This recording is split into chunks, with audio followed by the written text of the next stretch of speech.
There's growing frustration over rampant prostitution taking place in Barrio Logan near San Diego's naval base.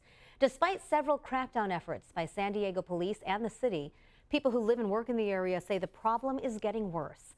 CBS 8's Rocio de la Fe is here in studio now and shares some of their concerns. Rocio? Yeah, well, Marcella, I spoke to various people on and off camera who work in the area near Del Burgio Street in Barrio Logan who say the issue is not only impacting business, but the community at large.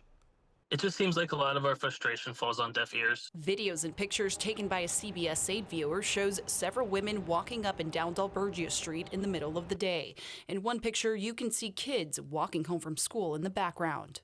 It just seems like they're very brazen and they're not worried about law enforcement. The viewer, who doesn't want to be identified, works for a company nearby. It's just frustrating.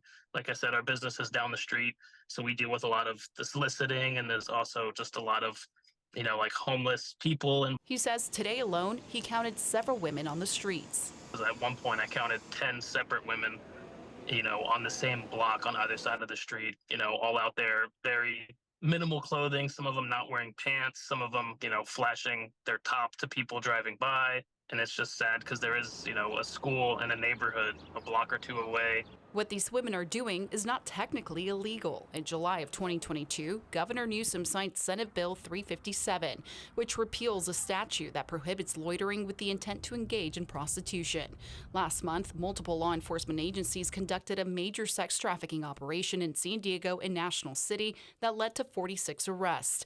The operation involved some law enforcement officers working undercover to pose as people offering sex for sale, then arresting sex buyers. Those I spoke to say they would like to see police have more of a presence in the area to divert what's happening. If you're confident enough to be out on a noon on a Tuesday for more than an hour and a half dressed in the street, you're not really worried about law enforcement, which tells me that they're not there.